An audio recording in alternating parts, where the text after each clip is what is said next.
Well, it's July the 4th, or it was, and I hope everybody has had a good holiday. I hope that they thought about what the holiday was about and enjoyed celebrating what this country is supposed to be about with family and friends.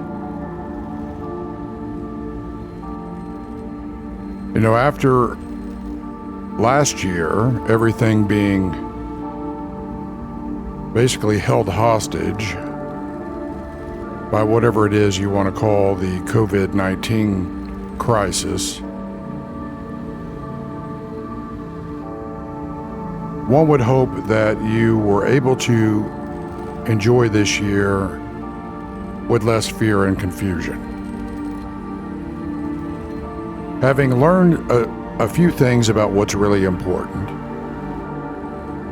and being shown many things about what we need to address in this nation for the good of all the people in the nation. Now, my hope is that there are many who no longer have blinders on and see exactly what it is we're actually dealing with in our times. So as we were celebrating our country, celebrating July the 4th, our adversary, China, was exalting themselves all the way to the heavens, touting the success of 100 years of autocratic rule by murderous, bloodthirsty, duplicitous, lawless, corrupted ideological dragons of the kingdom of Mao.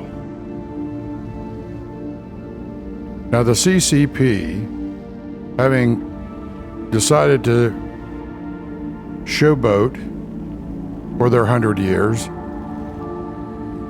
probably spent the last 25 of them developing the whitewash that they had to apply in the past week before they actually celebrated their glorious arrival at the peak of their self-delusion. Now, some may think I'm being too hard, right? I don't have any hatred towards the Chinese people. What I utterly despise is the Chinese Communist Party. I hate them. I don't hate the individuals, the people. I hate the party. All it is the Han Dynasty rerun, wrapped up in the Emperor's new clothes of the CCP. Now keep in mind, while the world is congratulating the CCP on 100 years, this is a regime that killed anywhere from 80 to 150 million of their own people. They have never ever taken responsibility for that. They've never ever come out and admitted anything they've ever done is wrong, because guess what? In their eyes, they're divine. They're God incarnate on earth. Now, how I view them is they're hell incarnate on earth, and they've risen for the last time. And where they're heading next is a lake of fire. I despise them. But when you watch, right? It's impressive. All those lights. They took the best of Disney, right? Times Square, and everything else around the world and clothe themselves in their own glories. And at the centerpiece of that was their beloved leader, Xi Jinping.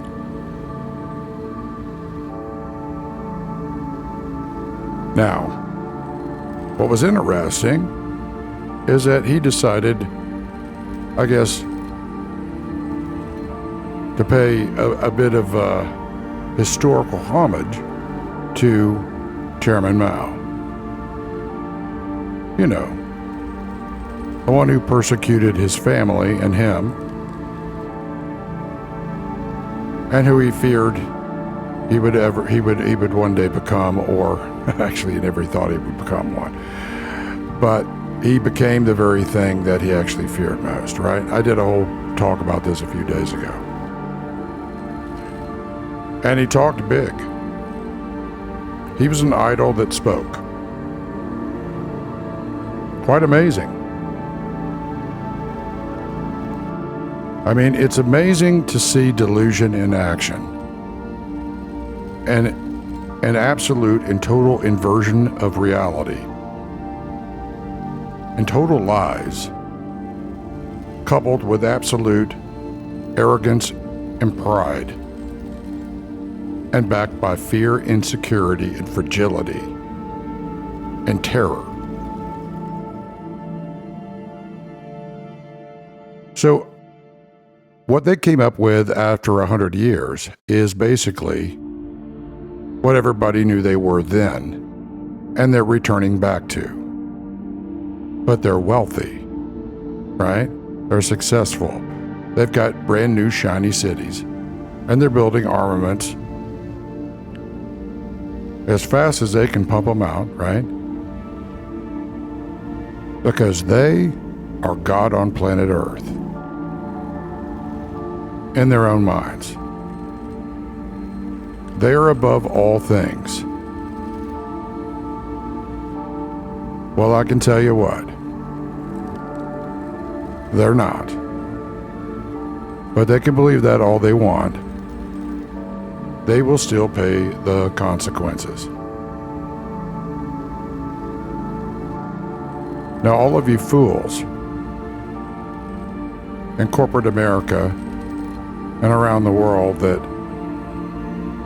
have basically helped build China and bend a knee to them like they're God on earth for you.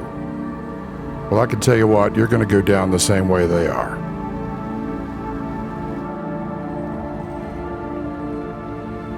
Now, don't get me wrong. It's impressive what they've been able to do. But would be absolutely impossible had all of you not helped them do it. Now, you know that's true.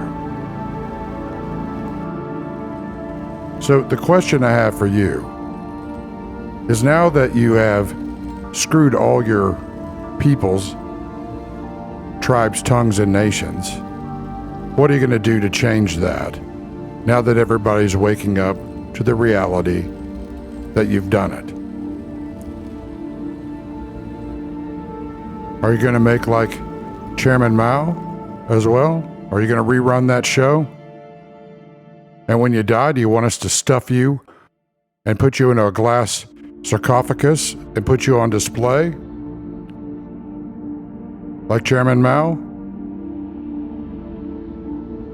You know, Chairman Mao wasn't God either. That's why his corpse is still in a glass sarcophagus on display, just like Lenin and the rest of the godless whores.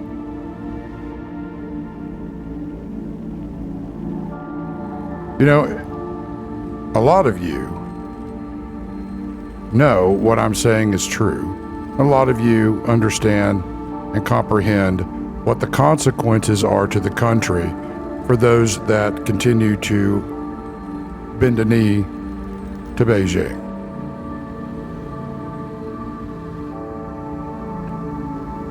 But I suppose that they bought into the same lie that is so prevalent in the mainline churches in Beijing and the rest of China in the Three Self movement. Because God is the CCP, it's the state. So I see those churches as apostate. Of course, they persecute their own brothers and sisters, if they were ever brothers and sisters to them at all, who refuse to bend a knee to the Three Self church movement and the state. So, one of the things that really turned me the most against China was when they started really cracking down again on freedom of religion and speech. And they decided they had enough technology from Western companies and leaders who had prostituted all of the rest of us to them to create their Hegelian Marxist utopia. Of course, which is ruled by the elite in China, which is really the Han Dynasty, resurrected in CCP clothing. How very clever. See, there's nothing new under the sun here. It's all just reruns. I guess you'd have to actually know history. And you'd actually have to care about what is true to actually investigate such things. And you'd have to accept them as real. And that means that some of the things that some people want, which are in line with what the CCP and those that are aligned with them want, right? Which is a counterfeit of everything real and true. You would have to deny history, just like they do. Now, it shouldn't surprise anybody that those who do that are also, just like the CCP, they've adopted the nature of the CCP, which is a dragon, a snake.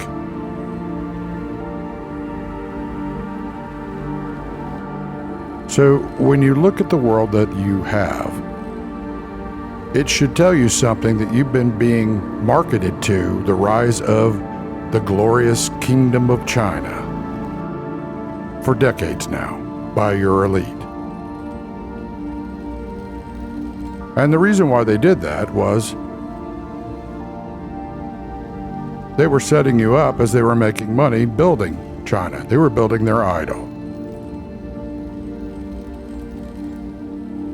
It's just a nation-state-sized idol.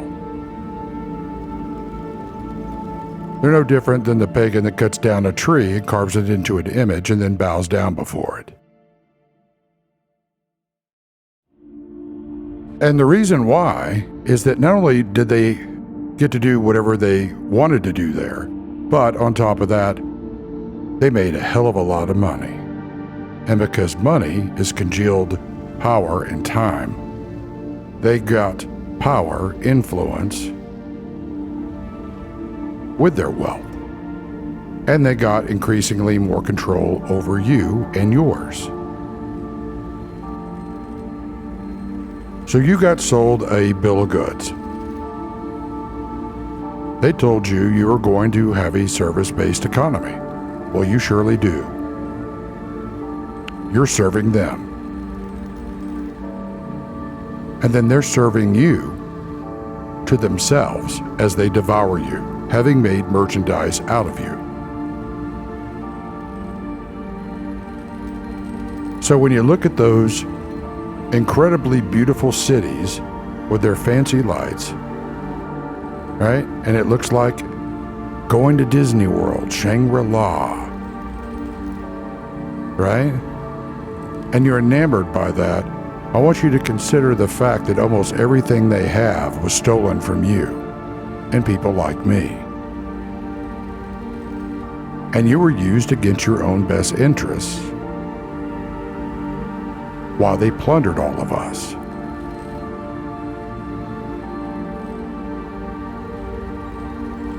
Consider that. Think about what I'm telling you. So now they want your children, and they want the rest of your country, and they've got claws in you. And meanwhile, they've been flooding your country with pharmakeia, with drugs, through third parties that have killed hundreds of thousands of your fellow citizens. Well over 1 million. And that's even before we get to COVID. The cascade effects from that are innumerable, and so are the deaths and the damage done. You see, they have been waging war against you, most of you, for the entirety of your lives. There's a cost for greed. There's a cost for avarice and hubris. There is a cost for being deceived and choosing a lie. And when it is your leadership that led you there, the costs usually wind up being paid at a graveyard, on a battlefield,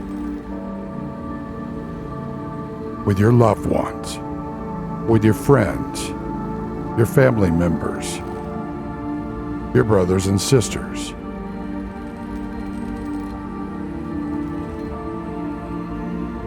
So why am I so hard on the elite? All of history shows that every time a country goes sideways, an empire goes sideways, it's always the elite that created the conditions for it because of their pride and arrogance, their greed, their corruption, their avarice, and their hubris. It wasn't like the people that made the decisions to open the door to China didn't know what China was. It was pretty clear. They were murderous bastards.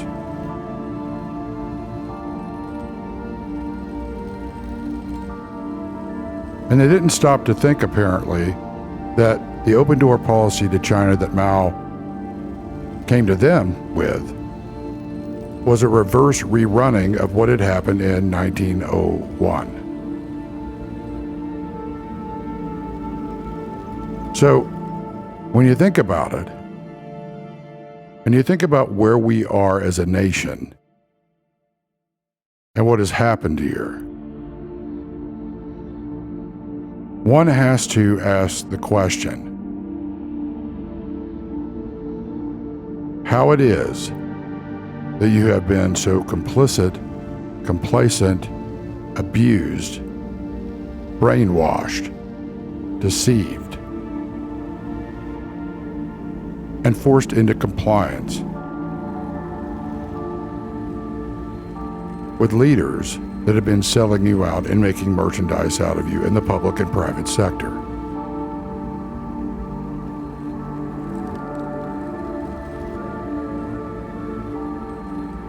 So the question is now, where do we go from here? Well, I can tell you this. Wherever we go from here is not going to be easy. It's not going to come without great cost. And denial of that and an attempt to avoid that will only make our predicament as a nation and the other nations around the world worse.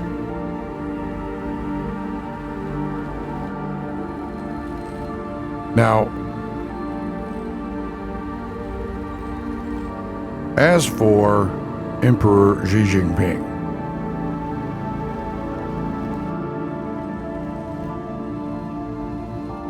what I saw in his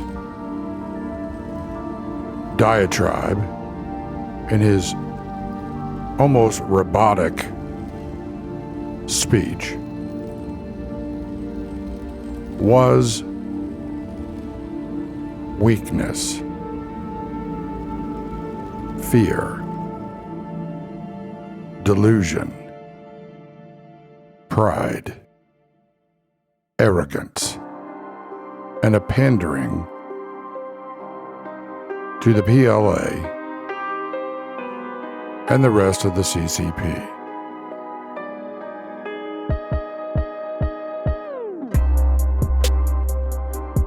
It was rather pathetic. What was also incredibly interesting to me was the fact that he decided to dress himself up in the garb of Mao. In a sense, he has become more like North Korea's regime, rerunning something that projects a myth that everybody plays along with. But Xi does things for different reasons.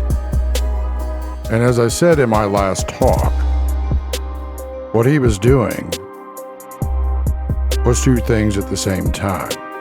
One, he was appeasing his fellow serpents so they won't eat him. But he was also telegraphing the fact that, along with the CCP and the PLA, if you really dial in what he was talking about, he's holding the Chinese people hostage. He's using them as a human shield. Now, where have we heard that before? Where have we seen that before? Well, that is what autocrats always do. Because when it comes down to it, they're cowards. When it comes down to it, they are terrified of the consequences they know they will eventually have to deal with. And so they go into a state of denial.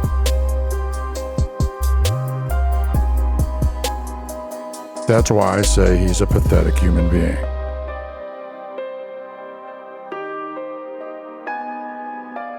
He's clever, he's cunning. But he's diabolically evil. And he's pathetically coward-like. Because he knows if things go sideways, he's a dead man. Now keep in mind, he's a survivor, so he is willing to do anything he has to do to survive.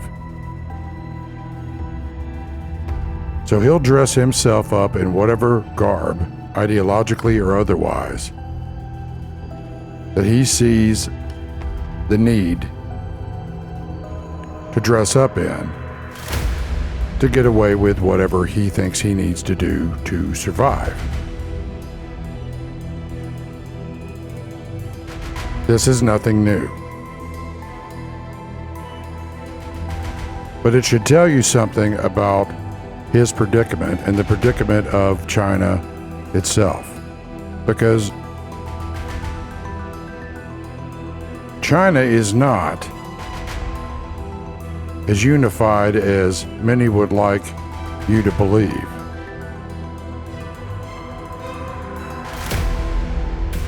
And here's another predicament that they are in the CCP. If they don't keep the show going, they know that they will pay the price. And if the country falls to pieces, they'll be the first ones to die. So they're willing to do anything along with Xi to remain in power. Should sound familiar because that's pretty much the way a lot of the elite are around the entirety of the world. So that said, talking big is nothing new. It's meant to project power and to project fear upon their adversaries. It is exactly what a snake does when it's coiling up and it feels threatened.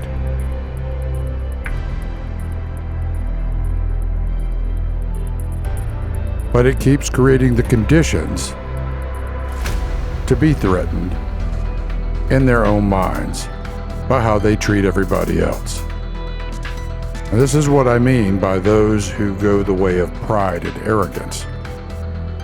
Ultimately create the conditions for their own fall. It's pathological. And so, as the situation with Xi and China, especially emerging out of COVID-19, well, this is their big party. I mean, think about it. Think about the timelines. Do you really think that this is all happenstance? Because if you do, you're fooling yourself. This is scripted. The timing is scripted. There's nothing new under the sun. And so what you are observing is on a timeline. You see, Xi and the CCP are control freaks. They're brilliant planners. They're incredibly good at strategic realities over a long time, over a period of time.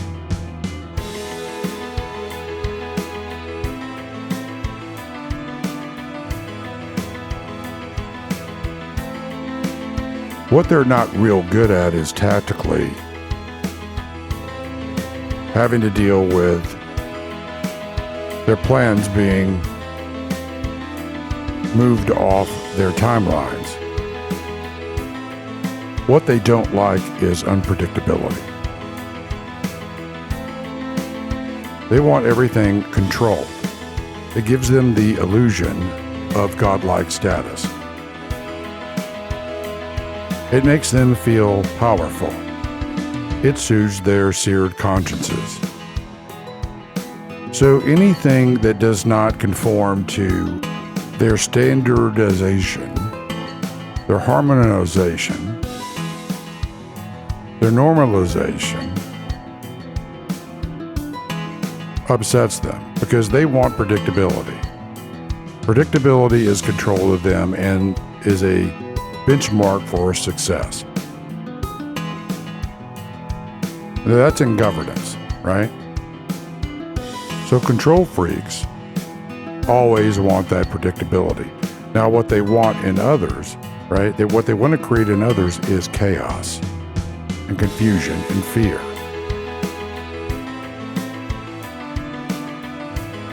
So they look stable, right? That's part of the deception. So they create the conditions in other nations, like what's happened here in the United States, with lots of help from our elite, for chaos and confusion and fear and manipulation of the people through all kinds of machinations and intrigues, so that they then point out what they created and go, well, look at them. Their system isn't working. Those people shouldn't be in any position of power over anybody. Look at us. We are stable, predictable. Now, it may cost you any freedom and liberty that you have, but we're peaceful. We're not like those guys over there in America. But yet, guess what? It's smoke and mirrors. They're deceiving you. They're engaged in the Hegelian Marxist Game of Thrones. They are liars and deceivers. And they're thieves and plunderers. They're accusers and slanderers. And they refuse to take responsibility for their own actions and deeds. But they will surely put it on you, which is exactly what they've done. And they use people in all of your nations and in mine here in America as proxies to do their bidding. That's how the game works. But it's a deadly game. So when you think about where we're at and what is occurring, the levels of stress that everybody is under, the confusion, the fear, the chaos, right, is meant to wear down, wear out, and force compliance.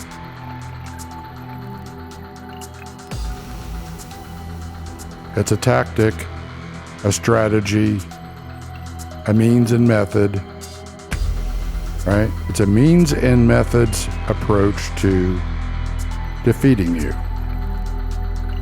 That's what I mean that they're very clever. They don't want to fight a war with anybody who's at peak strength. They want to wear you down, compromise you, poison you, create confusion, chaos, fear, and division among you, so that if they ever have to go into a obvious kinetic war against you, they've already wired you for destruction. You see, they're not the only ones that can play that game. They've actually fractured themselves in doing that this time. And because they address everything and they make their judgments upon how things appear,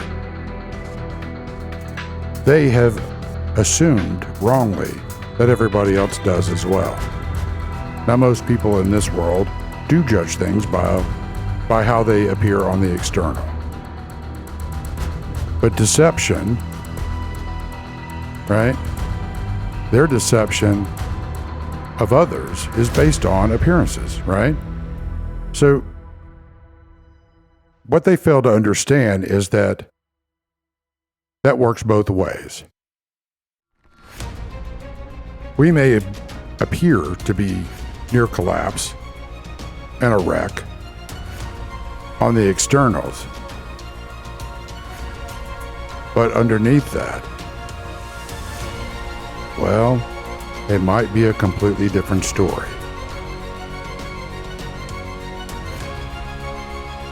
You see, that's the reality of the world that you live in. If you only can see things based upon how they appear, you do not understand how vulnerable and fragile your position is, and how quickly what you consider success can turn against you, and how quickly the leverage you think you have can actually become a chain around your neck. So the next time I talk about this, we're going to dive back into some of the symbology, some of the history, and we're going to compare and contrast a lot of different things, both with the United States and China and others. So I want you to consider what we've talked about tonight in light of the timing, right, of when the CCP chose to celebrate their centennial. and where that came from in relationship to the founding of the United States of America, and what we were based on, and how that's been mutated and eroded away, mocked and accused, and is under attack. While the CCP 24/7 applies whitewash to cover the rot that they've been for 100 years. Okay? And always remember, as it is for the people, so too it is for the nation.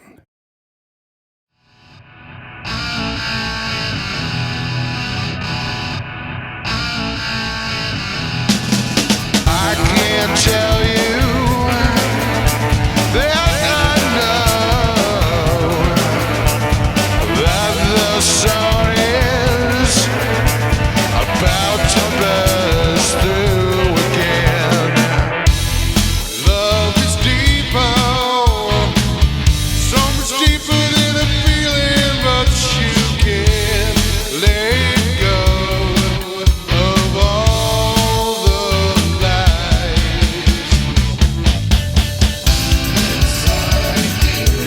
We're about to break through from the inside out. We're about to break through from the inside. I know that you can see it all. You see right through all the fall. Love is deeper, so much deeper than a feeling, but you can't let go of all the lies.